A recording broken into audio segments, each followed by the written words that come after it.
আমরা আজকে যে অঙ্কটি করব অত্যন্ত গুরুত্বপূর্ণ অঙ্ক, বিভিন্ন প্রতিযোগিতামূলক পরীক্ষায় এসে থাকে। অঙ্কটি হলো একটি শ্রেণীতে প্রতি বেঞ্চে 4 জন করে ছাত্র বসলে 3টি বেঞ্চ খালি থাকে। 4 জন করে ছাত্র বসলে আরো 3টা বেঞ্চ খালি থাকে, কিন্তু প্রতি বেঞ্চে 3 জন করে ছাত্র বসলে 6 জন ছাত্র দাঁড়িয়ে থাকতে হয়। অর্থাৎ 4 জন করে বসলে বেঞ্চ খালি থাকে, কিন্তু 3 জন করে বসলে বেঞ্চ ভর্তি হয়ে যায়। আবার 6 জনের জন্য আমরা কি পারি না, বসাতে পারি না 6 জনকে আমরা। তো ওই শ্রেণীর ছাত্রছাত্রীর সংখ্যা কত, এটা আমাদের বের করতে বলেছে। আমরা অঙ্কটা একবারে বেসিক থেকে করব। নরমালি আমরা যে সংখ্যাটি বের করতে বলে সেটিকে আমরা এক্স অথবা ক ধরি। এখানে আমরা লিখব, মনে করি ছাত্র ছাত্রীর সংখ্যা ক জন অথবা এক্স জন।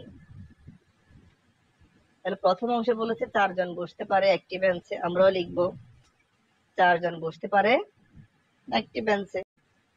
তারপর বলা হয়েছে ঐকিক নিয়মের মতো একজন বসতে পারে 4 ভাগের একটি বেঞ্চে।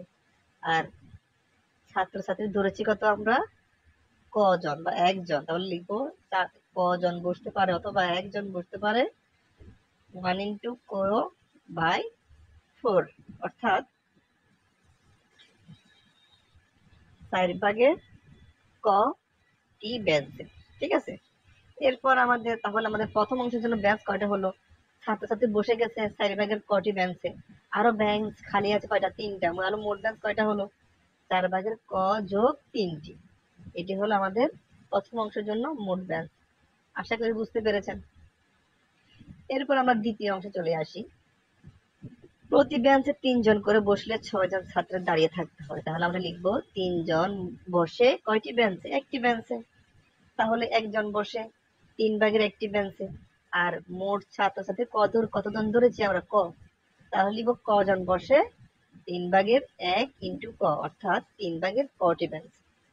এরপর আমাদের বলেছে 6 জন ছাত্র দাঁড়িয়ে থাকতে হয়। তাহলে আমরা তো মোট বেঞ্চ পেয়ে গেছি, আমাদের তো ছাত্র যারা দাঁড়িয়ে আছে তাদের আমাদের দরকার নেই। কেমন, ছাত্র তো তারা দাঁড়িয়ে আছে, তারা তো বেঞ্চ না। এর জন্য আমরা ছাত্র ধরেছি কতজন, টোটাল কতজন ধরেছিলাম, কজন। সেখান থেকে আমরা যে 6 জন দাঁড়িয়ে আছে তাদেরকে আমরা মাইনাস করে দেবো। তাহলে উপরে লিখবো ক বিয়োগ 6, নিচে লিখবো 3। তাহলে এটা হচ্ছে আমাদের মোট বেঞ্চ। ঠিক আছে, তাহলে আমাদের 3 জন বসে একটি বেঞ্চে, একজন বসে 3 ভাগের একটি বেঞ্চে, আর কজন বসে 3 ভাগের ক বেঞ্চ। তাহলে আমাদের বেঞ্চ হলো কত, 3 ভাগের ক।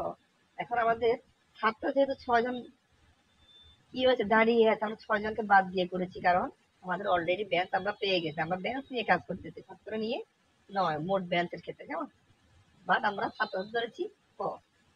ওকে, এরপর প্রশ্ন মতো আমরা লিখবো প্রথম অংশের মোট বেঞ্চ সমান দ্বিতীয় অংশের মোট বেঞ্চ।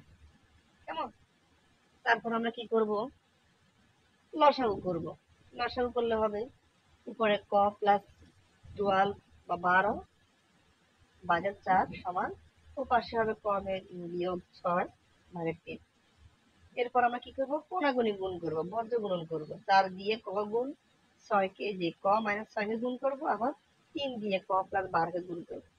গুণ করলে আমাদের এক পাশে হবে 4 ক বিয়োগ 24, অন্যদিকে হবে আমাদের 3 ক যোগ 36।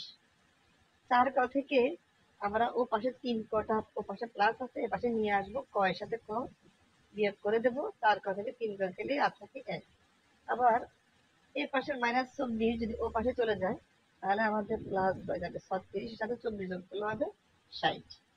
সুতরাং ছাত্রছাত্রীর সংখ্যা আমাদের 60। 60 করতে গেলে যে ক, কর মান কোনটা, বেঞ্চ নাকি ছাত্রছাত্রী, অবশ্যই ছাত্রছাত্রী। তাহলে আমরা বলবো সুতরাং ছাত্রছাত্রীর সংখ্যা হলো 60 জন। উত্তর 60 জন। ধন্যবাদ।